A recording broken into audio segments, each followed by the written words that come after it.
If you are a mom like me, you know how critical bedtime routines are. And the last thing I need to interrupt my family's sleep is a leaky diaper. When I've put the Pampers Cruisers 360 on my daughters overnight, I'd be confident that diaper woes were not going to get between me and the whole house getting a good night's rest. Pampers Cruisers 360 keeps wetness away from skin for up to 12 hours and provide up to 100% leak-proof fit, which means you won't be awake in the middle of the night trying to calm an unhappy kiddo or cleaning up any midnight messes. Here's the thing, Pampers are known for their great, dependable quality. They are easy to use with a 360 stretchy waistband you can pull right up on your little wiggly one, and easy tear sides, which means you can rip, wrap, and roll the diaper to dispose. Pampers are also hypoallergenic, free of elemental chlorine bleaching, parabens, and latex. Your baby deserves that. Having a diaper you can depend on is important, and that's why I've always loved Pampers. Download the Pampers Club app today to start earning rewards with every purchase. Not to mention, you can get free diapers and great parenting content with Pampers Club.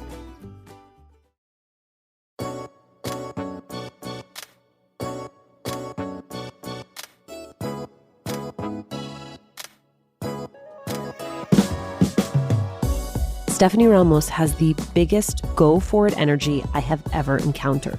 The kind of energy you need when you're building a career in the military and a career in journalism and growing your family all at the same time.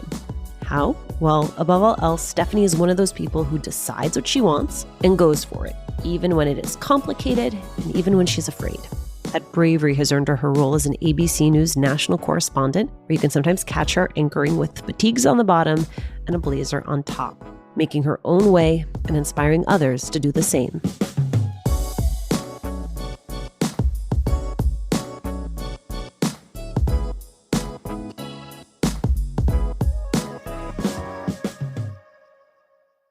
Stephanie, thank you for doing this. Absolutely. I am so excited. I want to start with growing up. Dominican, Puerto Rican, oldest of 5 kids. Mm-hmm. Have you seen the meme that's like, are you happy or are you an oldest daughter? I have not, but I have a feeling that it is spot on. Yeah. I imagine that for you being the oldest of 5, there was a lot of mommy number 2 going on. There was. I was always down to help. There was a big age difference. I mean, there is a big age difference between myself and my siblings. And I remember when I got a car, it was like, okay, now you can drive to your college classes, but hey, pick up Nani here and pick up Avi here and your brother here. Take your brother to tap class. Like there was a lot. But, you know, when you're in a Latino family, that's how you just grow up, knowing that everybody chips in, everybody helps. There's so much love. Like it was never, ever a burden. I know that you always wanted to be a journalist, but I can't gloss over the fact that you started as a performing arts theater kid. So there must have been a period of time where you thought that was your path. Oh, absolutely. Absolutely. I would have daydreams of being on stage to sold out crowds at Madison Square Garden, just singing my heart out. And that's why I went so hard at it. I took dance classes, vocal classes. And when I got to high school, I think it was like my senior year, I realized I had an interest in news. I kind of want to take a different path and inform people. And at first, that meant entertainment to me because I did want to merge both passions.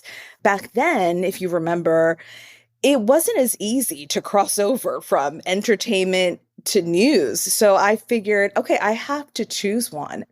Then 9/11 happens, and I think there are a lot of people whose entire worldviews were reshaped by 9/11. I think being a native New Yorker, there's also something very personal about it. For you, what is it that shifts? I wanted, during that time, to be part of a larger organization. I wanted to seek out a different path where I could somehow give back to my country, but also give back to New York City. I mean, we had just gone through something so horrific, and sitting there watching the news, kind of seeing where this was going. We were going into war. I said, you know, I want to be a part of that. And some family members and friends that said, what? Like, you want to join the military? Like, you've been singing and dancing all of your life. You're not going to survive. And I thought, I can do anything. And then that kind of fueled my motivation, just wanting to, show my family and friends that this was something that I could do and do well.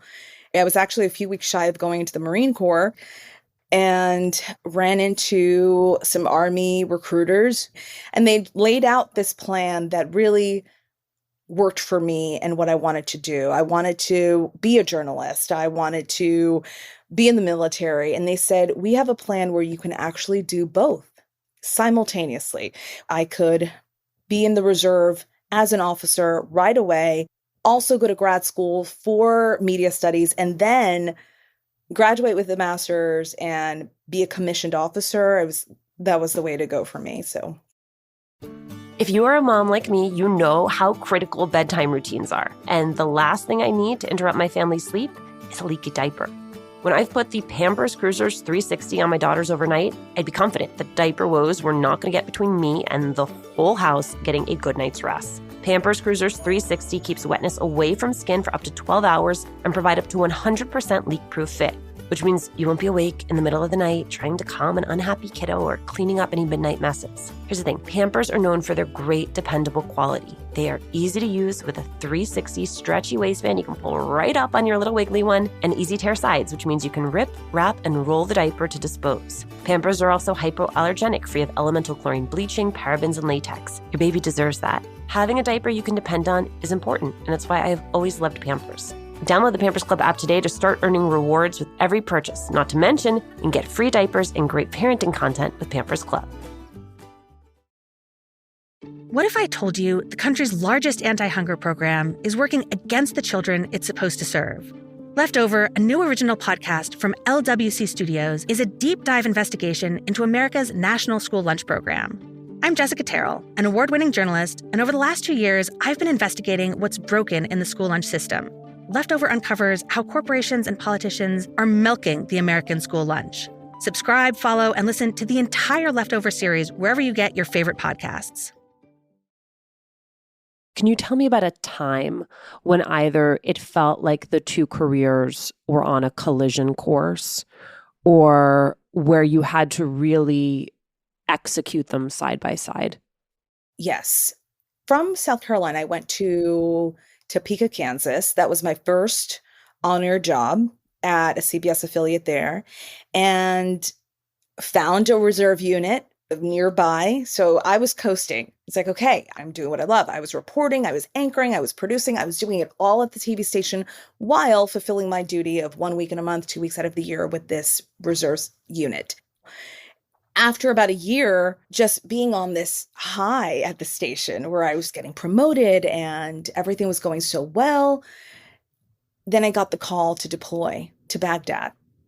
And it wasn't even with my unit that I was with there in Topeka. They were transferring me by myself to another unit that needed a first lieutenant. So it was a completely different group, completely different job. And I thought, what do I do? Is this where I say, okay, I need to focus on one job, one career, because I can't lead these two lives? But then after the shock of getting that call to deploy to Iraq kind of wore off a little bit, I said, this is what I signed up for. This was 6 years after I had joined the Army. So 6 years later is when I deployed. And I said, this is what I signed up for. I'm going to go. I'm going to put news on hold for a year. I packed up all of my things into storage in Topeka, Kansas, and I drove my little car to Kansas City, Missouri. I joined this unit and I was with them for a year. But that, I would say, was a moment where I thought, okay, can I really do this? Can I be a successful Army officer and be an on-air reporter? And when I came back is when it hit me, absolutely. You can. You just have to manage it all. And once I got married and we had kids, that's when things got really interesting, because that's when I needed my mom and sister and folks to step in to manage it all. Is it possible? Sure. But it does take a lot. It takes a lot of effort from a lot of people in your life. You also in that period make a big jump, and that's from Topeka to Kansas City. I mean, it's a big jump in market, and it required an act of, I would argue, bravery on your part to make that happen. Thank you. Thank you. You're welcome. It was pure determination. And at this point, I had realized when there is a will, there is a way. Went to Baghdad, came back, picked up where I left off at the station in Topeka. And by this point, my husband, who was my long distance boyfriend back then, said, you know what? I'm going to join you in Topeka. I met him in the Page program at 30 Rock. He had moved back to the Bay Area in California. And when I came back from Iraq, he said, I'm moving to Kansas. I don't care what you say. We're going to finally be in a relationship in person. And we started our lives in Topeka. Now, after about 5 years, I had received job offers at other affiliates across the country, but now he had been settled. He was settled now in Topeka, had an amazing job there. And I didn't want to just uproot him, even though he was down for it. He was ready for this life that I was carving out. And the next big market close to Topeka was Kansas City. Most people at the station or folks that I would talk to in the business would say, you know, that's almost an impossible jump. That doesn't happen. Even though it's just an hour away, it just doesn't happen. I take it into consideration, but it does not affect me. And I started contacting the news director every couple of weeks, sending my tapes, sending notes. What can I improve on? I really want to work there because I wanted to be able to stay in that area. And even went to the station, which could be really risky. They could either love you at that point or call the cops on you for showing up unannounced or without an appointment. Weeks later, I got a call from that news director in Kansas City, and she wanted to meet with me. And during that meeting, she says, a reason why she called me back is because of the tenacity that I showed in just trying to meet with her. And she said, if you have that tenacity in trying to get this position, I know you're good on the streets reporting. I know you're a good journalist if you're that tenacious. I have heard you say that you believe that your experience in the armed services, your experience as a veteran, that it makes you a better storyteller. Can you give me an example of a story that you think was changed by your life experience? A story that comes to mind that I've covered for ABC, where I feel as though my military background came in handy, was the Vanessa Guillen story. When she first went missing at Fort Hood, well, whenever I hear of any soldier or service member that goes missing at a base, red flags come up because I know what the procedures and the protocols are on the military side. I knew something was wrong. Not getting answers from a public affairs office at a military base, I knew that was wrong. That shouldn't be happening. I knew we couldn't give up on that story.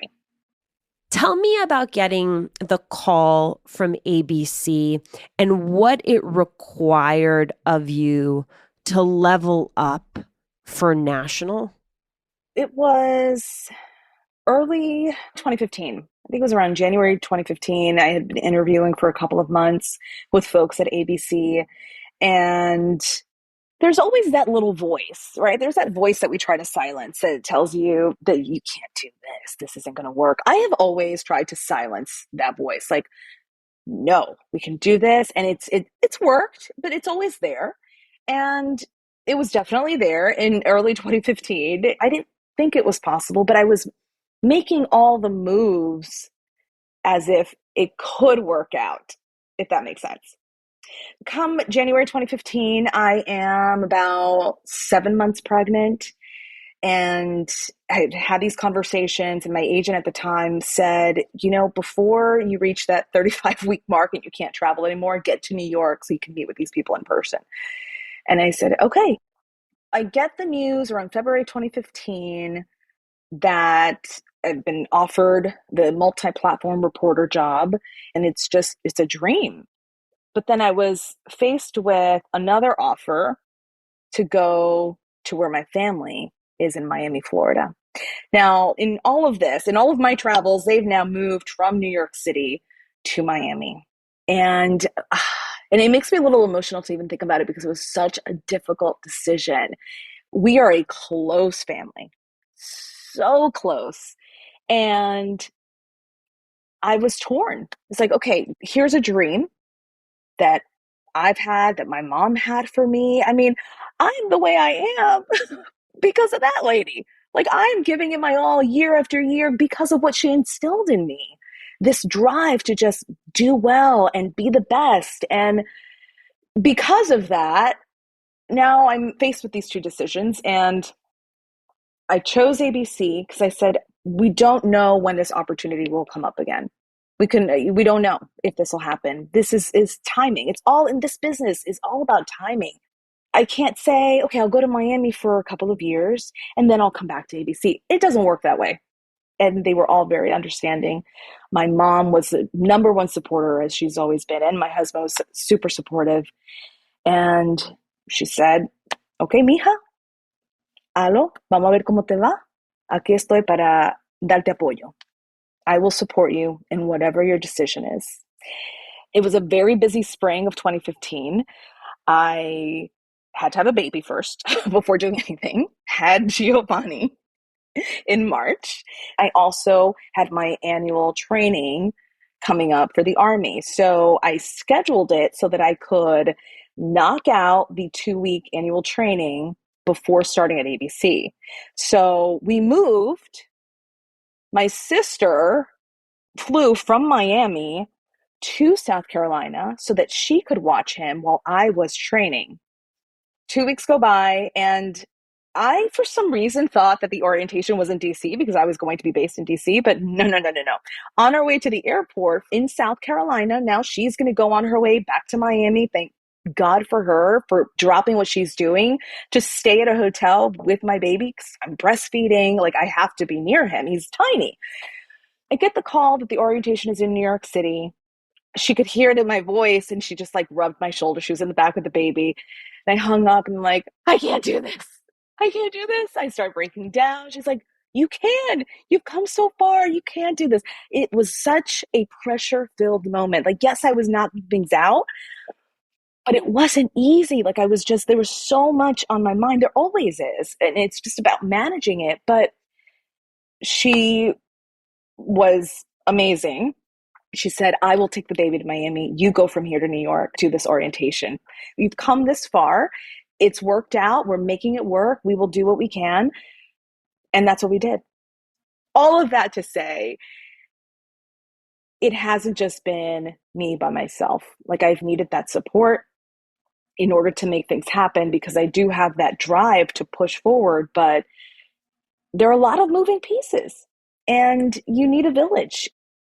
I love that story, both because I recognize so much of my own story in it and because I think you need help, whether that is help that comes from your family or help that you pay for in order to pull this off. And I want people to understand that it's like what you're not seeing is all of that juggling that happens behind the scenes. Yes. And that no single person can do all of that by herself.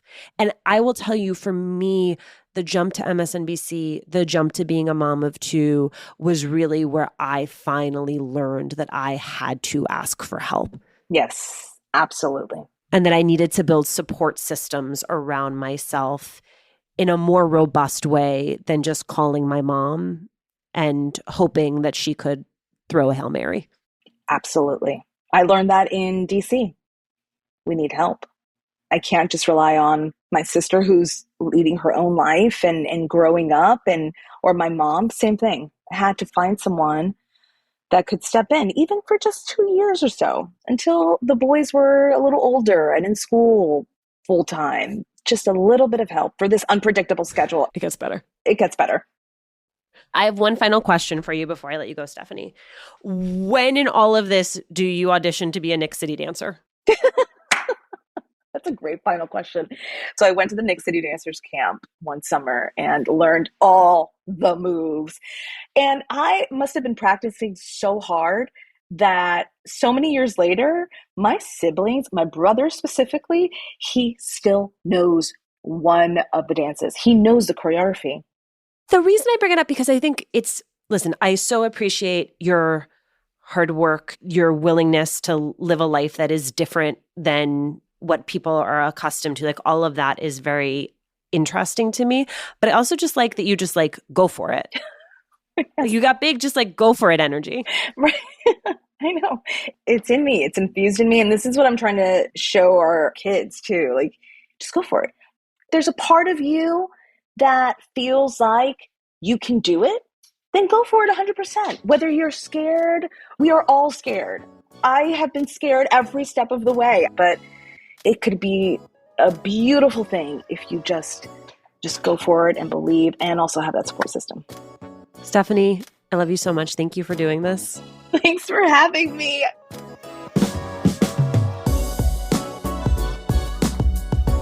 Thanks for listening. Latina to Latina is executive produced and owned by Juleka Lantigua and me, Alicia Menendez. Paulina Velasco is our producer. Kojin Tashiro is our lead producer.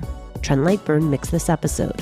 We love hearing from you. Email us at hola@latinatolatina.com. Slide into our DMs on Instagram or tweet us at Latina to Latina. Check out our merchandise at latinatolatina.com/shop. And remember to subscribe or follow us on Radio Public, Apple Podcasts, Google Podcasts, Good Pods, wherever you're listening right now. Every time you share the podcast, every time you leave a review, you help us to grow as a community.